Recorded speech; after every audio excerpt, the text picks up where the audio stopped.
Selamat datang kembali. Hari ini, nih, kita punya sesuatu yang, bisa dibilang bakal merombak total cara pandang Anda soal salah satu kemaharajaan terbesar di Nusantara. Betul, kita akan membahas Sriwijaya. Dan sumber kita kali ini berasal dari riset yang sangat mendalam oleh Nuri Cesidik yang terangkum dalam karyanya Kota Pirus, Gate of Ages, dan beberapa dokumen analisisnya. Iya, misi kita sekarang adalah membongkar sebuah tesis yang jujur saja sangat radikal. Tesis ini menantang sejarah yang sudah mapan selama lebih dari seabad. Benar, Jadi, tesis ini bilang kalau asal-usul Sriwijaya itu bukan dari Palembang, tapi dari diaspora bangsawan Persia yang melarikan diri pasca runtuhnya kekaisaran mereka. Ini cerita soal pangeran yang hilang, imperium laut, dan sebuah kemenangan yang tersembunyi di balik nama. dan penting banget untuk Anda pahami. Ini bukan sekedar, oh kita geser titik di peta dari Palembang ke tempat lain. Bukan itu. Bukan cuma soal lokasi ya. Bukan. Ini tentang merekonstruksi ulang, ya identitasnya, teknologinya, sampai cara pandang geopolitik di balik kekuatan maritim yang pernah menguasai jalur perdagangan dunia. Oke, oke. Mari kita mulai dari yang paling dasar. Kalau saya sebut kata Sriwijaya, apa sih yang pertama kali muncul di kepala Anda? Kebanyakan orang mungkin akan langsung jawab, Kerajaan Buddha, pusatnya di Palembang, di tepi Sungai Musi. Betul, itu juga yang ada di kepala saya, yang kita pelajari di sekolah kan? Nah, itu narasi standarnya. Tapi menurut sumber kita, narasi itu lahir dari apa yang disebut bias daratan atau terrestrial bias. Bias daratan. Maksudnya gimana tuh? Jadi, para sejarawan kolonial itu datang dari Eropa. Di sana, pusat kekuasaan itu ya kastil atau kota besar di daratan. Jadi pas mereka mencari Sriwijaya, mereka mencari hal yang sama di sini. Oh, jadi mereka mencari istana batu megah di tengah hutan, padahal mungkin yang harusnya mereka cari itu sesuatu yang sama sekali beda. Tepat sekali. Mereka mengabaikan model negara laut atau talasokrasi. Anda jangan bayangkan Sriwijaya itu seperti, katakanlah, kerajaan di Jawa dengan candi-candi di darat. Lalu bayangannya seperti apa? Bayangkan Sriwijaya itu lebih seperti federasi di Star Trek. Kekuatannya bukan di satu planet atau ibu kota, tapi pada jaringan pos-pos terluar, rute strategis, dan armada kapalnya. Analogi yang menarik. Oke, tapi apa sih kelemahan konkret dari teori Palembang? Kenapa lokasi itu dianggap, ya, nggak masuk akal dari sudut pandang negara laut? Kelemahannya, kalau kita lihat dari kacamata maritim, itu fatal banget. Pertama, logistik. Palembang itu letaknya 80-100 km di hulu sungai. Coba deh, Anda bayangkan jadi kapten kapal dari Persia di abad ke-7. Oke, saya kapten kapal, bawa barang mahal, waktu saya mepet karena harus ngejar angin muson. Persis. Apa Anda mau buang waktu seminggu lebih masuk ke pedalaman sungai yang berkelok-kelok, dangkal, mungkin bahaya, cuma buat bayar pajak? Tentu enggak. Lah, saya cari pelabuhan yang paling gampang diakses dari laut lepas. Nah, itu dia. Menempatkan ibu kota di hulu sungai bagi imperium maritim itu sama saja bunuh diri logistik. Masuk akal banget. Terus apalagi? Pasti ada yang lain kan? Tentu, bukti andalan teori Palembang itu kan prasasti kedukan bukit. Tapi kalau kita baca teliti, prasasti itu nggak pernah secara eksplisit bilang Palembang itu ibu kota pertama yang permanen. Oh iya. Prasasti itu mencatat perjalanan suci, Siddha Yatra, sebuah ekspedisi spiritual. Itu catatan sebuah peristiwa, bukan proklamasi pendirian ibu kota. Dan ada catatan dari orang luar kan? Para pelancong atau biksu? Betul, catatan dari Tiongkok, terutama dari Biksu Itsing. Itu deskripsinya jelas sekali. Sriwijaya itu dikelilingi ratusan pulau dan penduduknya banyak hidup di atas air. Geografi ini ya jauh banget dari dataran banjir Palembang, tapi cocok sekali dengan Kepulauan Riau Lingga. Oke, jadi teori Palembang ini, banyak lubangnya ya. Sekarang kita masuk ke bagian yang paling seru. Tesis alternatifnya. Kita harus mundur jauh nih ke Persia abad ke-7. Kita mundur ke tahun 651 Masehi. Momen yang cukup tragis. Kekaisaran Sasanid Persia yang perkasa itu runtuh di tangan pasukan Arab. Raja terakhirnya terbunuh. Tapi putra mahkotanya, Pangeran Peros III, berhasil kabur. Tunggu, jadi ada periode di mana pangeran ini hilang dari radar sejarah. Lenyap gitu aja. Ini kayak plot film thriller. Tepat. Inilah yang oleh sumber kita disebut anomali 20 tahun. Catatan dinasti Tang di Tiongkok memang mencatat kedatangan Peros yang mereka sebut Pirusi. Dia datang minta bantuan militer. Untuk merebut tahtanya kembali ya. Betul. Orang Tang bahkan sempat mengantarnya sampai ke Suyap di Asia Tengah tahun 678 Masehi. Tapi setelah itu, sunyi. Jejaknya hilang dari semua catatan sejarah selama hampir 2 dekade. Dan secara logika, nggak mungkin dia dan rombongannya bertahan di padang gurun Asia Tengah selama itu kan? Apalagi wilayah itu sudah dikuasai musuhnya. Mustahil. Rombongannya itu bukan pengungsi biasa loh. Mereka itu kaum terpelajar, ahli militer, insinyur, para maji. Mereka itu otak dari sebuah kekaisaran. Bertahan hidup di padang gurun itu, ya skenario terburuk. Jadi hanya ada satu rute evakuasi yang paling logis. Lewat laut. Menggunakan jaringan maritim Persia yang sudah mapan yang dikenal sebagai Persian Argosy. Dan mereka berlayar Ke wilayah yang sudah mereka kenal.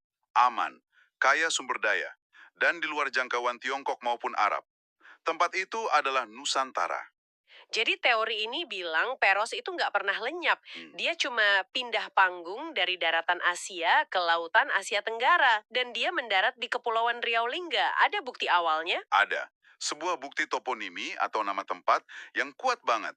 Di Pulau Kundur, salah satu pulau di Kepulauan Riau, ada sebuah lokasi yang oleh penduduk lokal turun-temurun disebut Kota Pirus. Wow, oke. Pangeran Persia sampai di Riau, ada lokasi bernama Kota Pirus, tapi gimana kita bisa hubungkan satu nama lokasi dengan nama kemaharajaan sebesar Sriwijaya? Rasanya lompatannya masih jauh. Nah, disinilah jembatannya muncul. Dan jembatan itu, yang luar biasa, tersembunyi di dalam arti nama Sriwijaya itu sendiri. Ini bukan sekedar mirip-mirip bunyinya. Tunggu.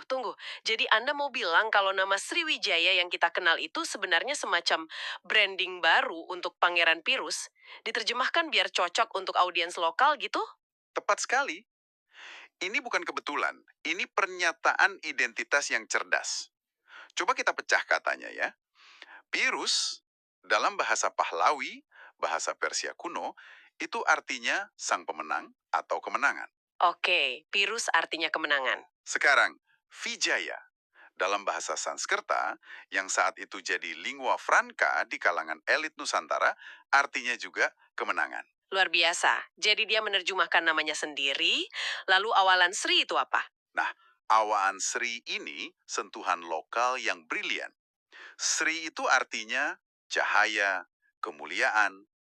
Konsep ini nyambung banget sama kepercayaan raja-raja Persia soal Far, yaitu mandat cahaya ilahi yang melegitimasi kekuasaan mereka. Jadi Sriwijaya itu secara harfiah artinya kemenangan yang bercahaya. Atau kemenangan yang gemilang. Ini kelanjutan filosofis dari identitas Pirus. Oke, ini menarik banget tapi bisa jadi ini cuma kebetulan yang dipaksakan.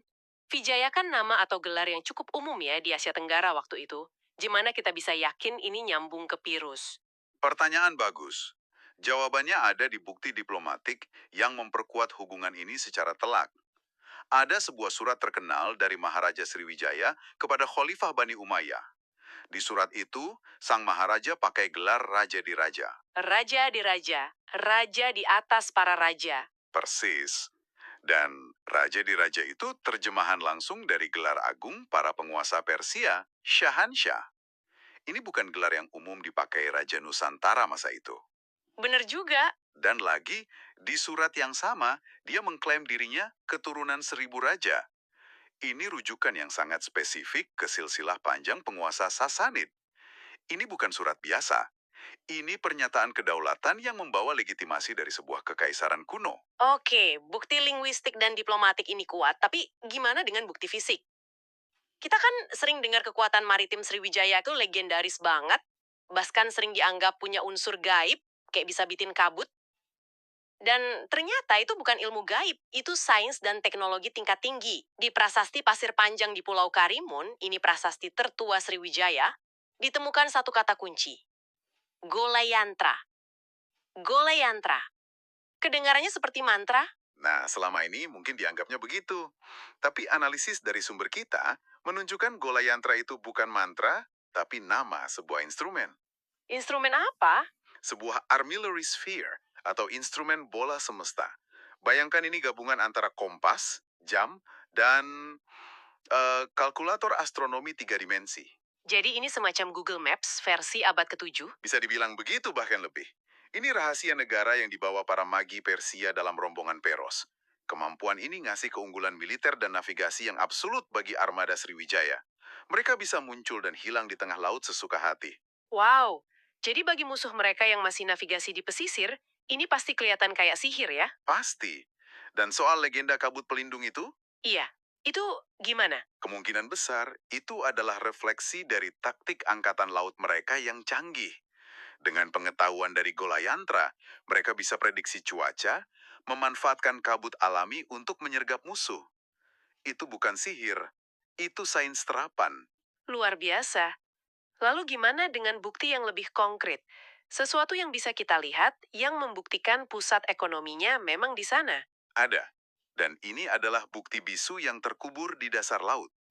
Arkeologi kapal karam di perairan sekitar Kepulauan Riau, khususnya Lingga dan Bintan. Ini yang disebut sumber kita sebagai bukti telak.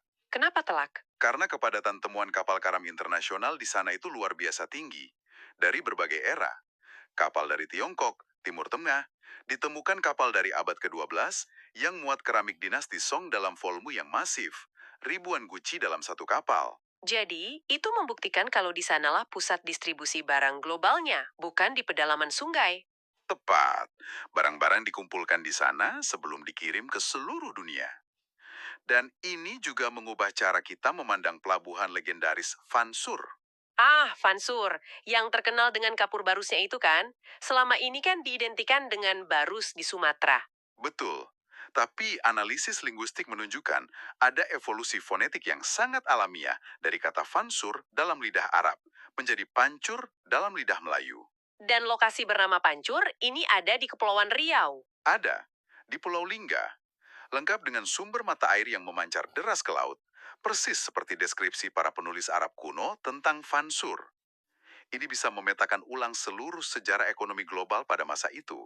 Jadi, gambaran yang muncul dari semua ini, Sriwijaya itu bukan kerajaan dengan satu ibu kota megah, tapi sebuah federasi maritim yang terdesentralisasi, sebuah mandala ekuator yang pusatnya sengaja dibuat stealth atau tidak terlihat. Benar sekali.